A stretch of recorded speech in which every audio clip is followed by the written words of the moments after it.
গেল ১৩ এপ্রিল নাটোর আদালতের কঠোর নিরাপত্তার মাঝেই মালখানায় চুরির ঘটনা ঘটে। রাষ্ট্রের স্পর্শকাতর এ জায়গা থেকে নগদ ৩৭ লাখ টাকা, স্বর্ণালংকার সহ বিভিন্ন মামলার গুরুত্বপূর্ণ আলামত চুরি হয়।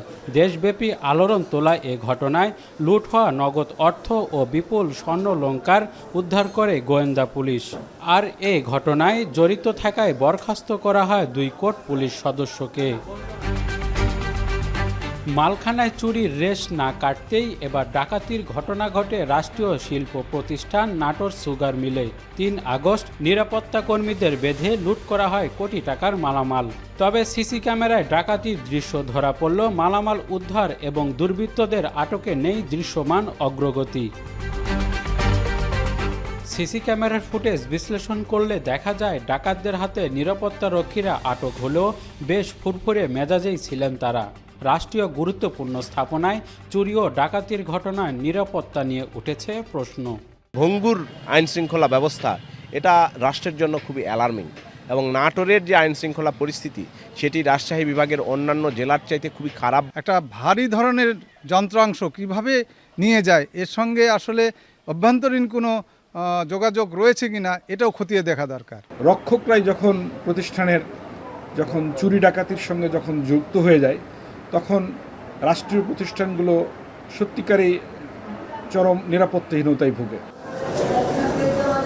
নাটোর আদালতে মালখানায় চুরি এবং নাটোর চিনিকলে ডাকাতির ঘটনার বিশ্লেষণ করলে দেখা যায় যারাই এসব ঘটনার রক্ষক ছিলেন তারাই হয়ে উঠেছেন ভক্ষক। এতে করে রাষ্ট্রীয় গুরুত্বপূর্ণ স্থাপনা এবং স্পর্শকাতর জায়গাগুলোতে চুরি এবং ডাকাতির ঘটনায় নিরাপত্তার ঘাটতির পাশাপাশি ছিল পুলিশের ব্যাপক অবহেলার অভিযোগ। অভ্যুত্থান পরবর্তী পুলিশের দুর্বলতাকে কাজে লাগিয়ে অভ্যন্তরীণ নিরাপত্তা কর্মীরা জড়িয়ে পড়ছেন অপরাধে। এতে হুমকির মুখে পড়ছে অনেক রাষ্ট্রীয় প্রতিষ্ঠানের নিরাপত্তা। তবে পুলিশের দুর্বলতায় অপরাধ প্রবণতা বৃদ্ধির বিষয়টি মানতে নারাজ জেলা পুলিশ সুপার। ঘরের ভিতরে বাইরের লোক এটা জড়িয়ে মূলত গ্রুপ অফ ক্রিমিনালস মোটামুটি এই কাজগুলো করে। এটার সাথে প্রাতিষ্ঠানিক সম্পর্ক অথবা ৫ই আগস্টের পরে আইনশৃঙ্খলা বাহিনীর দুর্বলতার কারণে ঘটছে এরকম না, কিন্তু সেটা সবসময় এরকম ঘটনা ঘটে। কিন্তু আবার জেলা পুলিশ আইনশৃঙ্খলা বাহিনী সেটা আমরা নিয়ন্ত্রণ করতে সক্ষম হয়। আগামীতে সার্বিক নিরাপত্তা নিশ্চিত না হলে অপরাধ প্রবণতা আরও বাড়ার সংখ্যা বিশেষজ্ঞদের।